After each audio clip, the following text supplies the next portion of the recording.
Assalamualaikum warahmatullahi wabarakatuh. Kami dari kelompok 4 yang beranggotakan saya sendiri, Giar Awaliyah dengan NPM 204102046, dengan rekan saya Dita Aufa Syahidatunisa NPM 047, Yustina Pratiwi dengan NPM 048, Fatimah Fauziatul Haq dengan NPM 049, dan Nofriza Damareksa Astien Putri dengan NPM 050 akan mempresentasikan tentang poin penting bab 7 Pancasila sebagai dasar nilai pengembangan ilmu.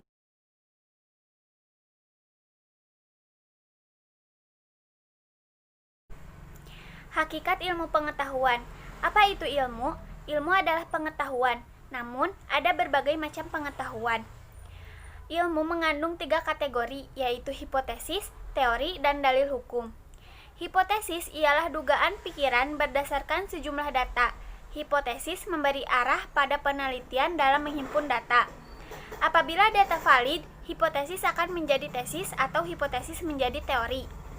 Jika teori mencapai generalisasi yang umum, maka akan menjadi dalil. Dan bila teori memastikan hubungan sebab akibat yang serba tetap, ia akan menjadi hukum. Diuraikan oleh Suwaedi tahun 2016 halaman 20.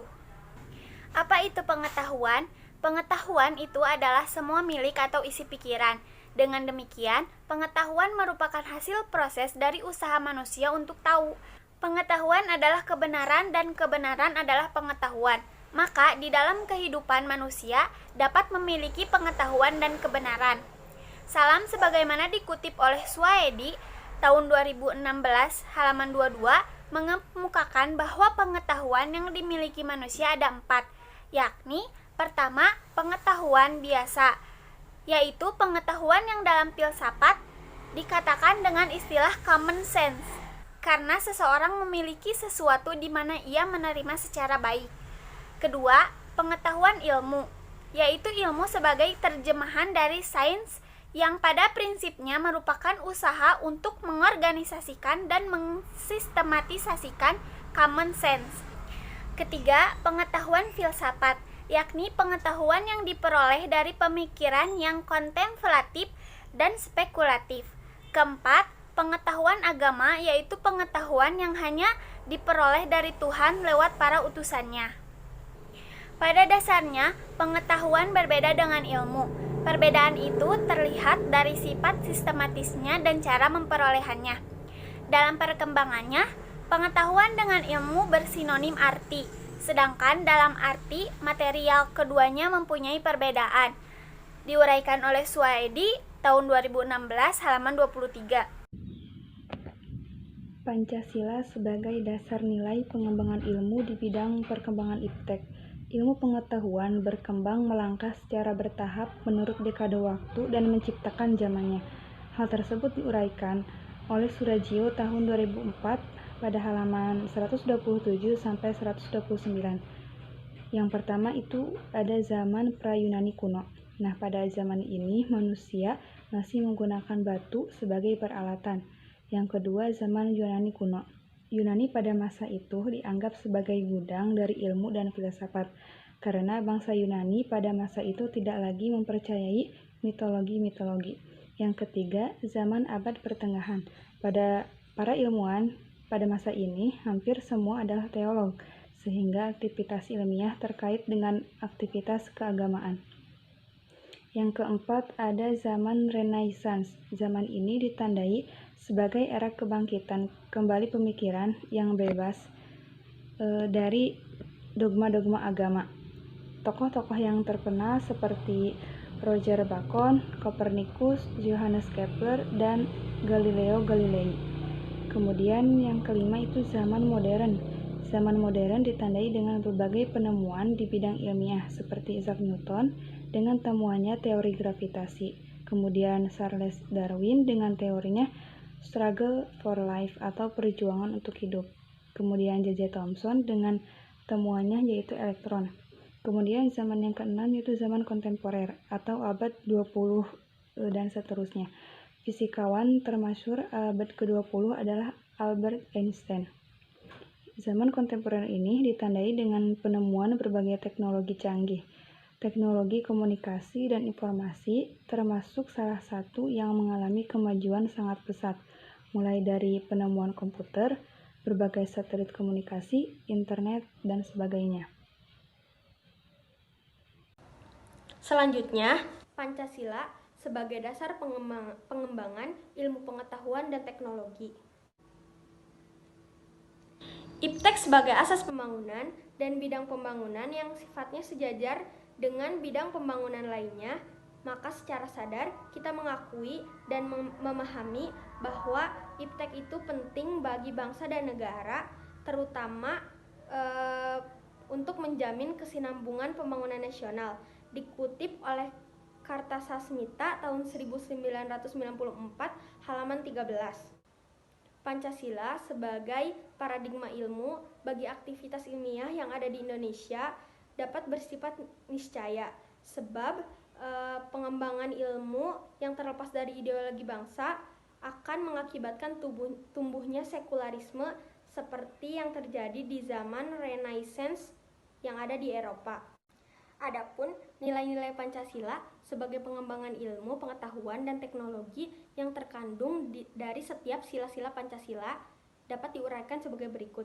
Yang pertama, nilai ketuhanan sebagai dasar pengembangan ilmu. Dari sila yang pertama yaitu ketuhanan yang Maha Esa. Sila ini memberikan dasar bahwa IPTEK tidak hanya memikirkan apa yang ditemukan, apa yang dibuktikan, dan apa yang diciptakan, namun juga harus mempertimbangkan maksud dan akibat, apakah merugikan manusia atau masyarakat atau merugikan alam sekitarnya. Pengolahan harus diimbangi dengan pelestarian. Sila ini menempatkan manusia di alam semesta bukan hanya sebagai pusat, melainkan sebagai bagian dari sistemik dari alam yang diolahnya. Yang kedua, nilai kemanusiaan sebagai dasar pengembangan ilmu. Dari sila yang kedua, yaitu kemanusiaan yang adil dan beradab, itu berarti sila ini memberikan dasar-dasar moralis bahwa manusia dalam mengembangkan IPTEK haruslah dengan cara-cara yang beradab, harus berdasarkan pada hakikat tujuan dan demi kesejahteraan umat manusia. IPTEK bukan untuk kesombongan, kecongkakan, dan keserakahan manusia, tapi demi untuk meningkatkan harkat dan martabat manusia. Yang ketiga yaitu nilai persatuan dalam pengembangan ilmu. Maksudnya dari sila ketiga yaitu persatuan Indonesia, IPTEK hendaknya dapat menumbuhkan rasa nasionalisme, kebesaran bangsa, dan keluhuran bangsa sebagai bagian dari umat manusia di dunia. Dikutip oleh KDRI tahun 2014 halaman 193. Yang keempat, nilai kerakyatan sebagai dasar pengembangan ilmu. Sesuai dengan sila keempat, yaitu kerakyatan yang dipimpin oleh hikmat kebijaksanaan dalam permusyawaratan perwakilan. Maksudnya adalah di sini IPTEK haruslah bersifat demokratis. Artinya ilmuwan memiliki kebebasan untuk mengembangkan IPTEK, namun harus juga menghargai dan menghormati kebebasan orang lain, serta memiliki sikap yang terbuka, yaitu terbuka untuk dikritik, terbuka untuk dikaji ulang, atau terbuka untuk dibandingkan dengan penemuan dari teori lainnya. Dikutip oleh KDRI tahun 2015 halaman 193 sampai 194. Yang kelima yaitu nilai keadilan sebagai dasar pengembangan ilmu. Maksudnya dikutip dari sila kelima, keadilan sosial bagi seluruh rakyat Indonesia.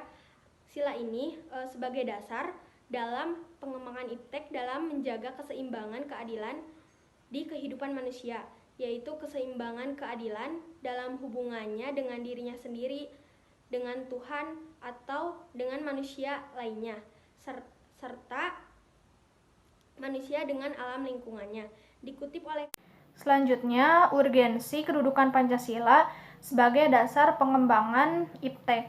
Saat ini, perkembangan ilmu pengetahuan yang sangat pesat tidak hanya memberikan dampak positif, namun juga memberikan dampak negatif. Mengapa demikian? Karena perkembangan ilmu pengetahuan tidak terlepas dari globalisasi yang bersyarat kebebasan. Salah satu dampak yang dihasilkan yaitu berkurangnya semangat generasi muda untuk mempertahankan budaya bangsa yang sudah ditanamkan sejak kecil. Lalu menurut Surajio, terdapat 3 indikator bahwa ilmu pengetahuan itu bebas nilai. Yang pertama, ilmu harus bebas dari pengaruh eksternal seperti faktor politis, agama, budaya, dan faktor kemasyarakatan lainnya. Yang kedua, perlu adanya kebebasan dalam pengembangan ilmu agar otonomi ilmu pengetahuan dapat terjamin. Yang ketiga, penelitian ilmiah tidak terlepas dari pertimbangan etis yang bersifat universal. Pancasila sebagai dasar pengembangan ilmu pengetahuan memiliki makna, yaitu yang pertama, IPTEK tidak bertentangan dengan nilai Pancasila. Meski berkembang secara otonom atau sendiri, namun dalam keberjalanannya dilakukan adaptasi dengan nilai Pancasila. Yang kedua, setiap IPTEK yang berkembang di Indonesia harus melibatkan nilai Pancasila. Namun, ilmuwan dapat mempertimbangkan batasan yang layak untuk dilibatkan. Yang ketiga, Pancasila sebagai rambu normatif bagi pengembangan IPTEK. Maksudnya itu Pancasila sebagai aturan main dari pengembangan ilmu pengetahuan. Mengapa harus demikian? Agar tidak terjadi kesenjangan antara perkembangan IPTEK dengan Pancasila. Kemudian yang terakhir, setiap pengembangan IPTEK harus berdasar pada budaya dan ideologi bangsa Indonesia. Tidak hanya menjadi dasar, namun juga menjadi paradigma ilmu yang berkembang di Indonesia. 2. Alasan diperlukannya Pancasila sebagai dasar nilai pengembangan ilmu. Pentingnya Pancasila sebagai dasar pengembangan ilmu yaitu, pertama, pluralitas nilai yang berkembang dalam kehidupan bangsa Indonesia dewasa ini seiring dengan kemajuan IPTEK menimbulkan perubahan dalam cara pandang manusia. Kedua, dampak negatif yang ditimbulkan kemajuan IPTEK terhadap lingkungan hidup berada dalam titik nadir yang membahayakan eksistensi hidup manusia di masa yang akan datang. Ketiga, perkembangan IPTEK yang didominasi negara-negara barat dengan politik global ikut mengancam nilai-nilai khas dalam kehidupan bangsa Indonesia.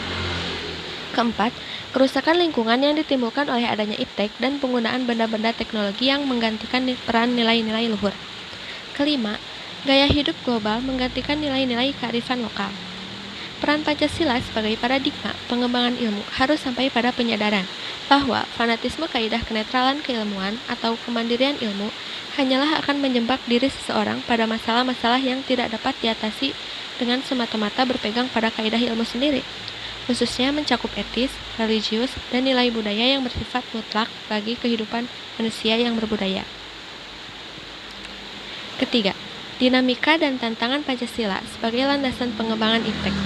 Para penyelenggara negara hanya menyinggung masalah pentingnya keterkaitan antara pengembangan ilmu dan dimensi kemanusiaan, dan belum dibicarakan secara eksplisit. Tantangan terhadap Pancasila sebagai dasar pengembangan IPTEK di Indonesia yaitu, pertama, kapitalisme yang menguasai perekonomian dunia, termasuk Indonesia yang mengakibatkan ruang penerapan nilai Pancasila sebagai dasar pengembangan ilmu menjadi terbatas. Kedua, globalisasi yang menyebabkan lemahnya daya saing bangsa Indonesia dalam pengembangan IPTEK. Ketiga, konsumerisme menyebabkan Indonesia menjadi pasar bagi produk negara yang lebih maju.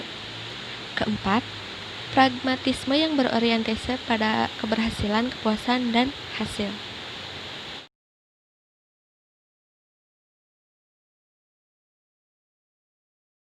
Jika dihubungkan dengan bidang gizi, maka ahli gizi berkewajiban untuk meningkatkan keadaan gizi, kesehatan, kecerdasan, dan kesejahteraan rakyat, baik dalam lingkup institusi pelayanan gizi, pemerintahan, atau dalam masyarakat umum. Pengembangan Pancasila dalam bidang ilmu kesehatan atau gizi, ya kaitannya Pancasila dengan ilmu gizi, misalnya itu petugas gizi dalam menjalankan profesinya harus menghormati dan menghargai setiap klien yang dilayani dan peka terhadap budaya serta tidak melakukan diskriminasi. Ini sesuai dengan sila ketiga Pancasila. Hubungan Pancasila sebagai seorang ahli gizi, yaitu seorang ahli gizi haruslah menjunjung tinggi rasa kemanusiaan, menanamkan keadilan bagi seluruh pasien dan kliennya, serta memberikan hak orang lain sesuai dengan adabnya sebagai sesama manusia, sesuai dengan Pancasila sila kedua. Hubungan Pancasila dengan ilmu gizi adalah sebagai seorang mahasiswa yang mempelajari ilmu gizi, mau sepintar apapun kita, jangan lupa bahwa semua ilmu itu berasal dari Allah. Oleh karena itu kita harus bersyukur dengan cara belajar lebih giat, dan setelah bekerja nanti harus melaksanakan pekerjaan kita dengan sebaik mungkin. Hal ini berkaitan dengan sila pertama, yaitu ketuhanan yang Maha Esa. Ahli gizi harus mengaku salah bila memang salah, senantiasa menunjukkan kerendahan hati untuk bersedia menerima pendapat orang lain jika memang pendapat tersebut benar atau memiliki manfaat yang luas.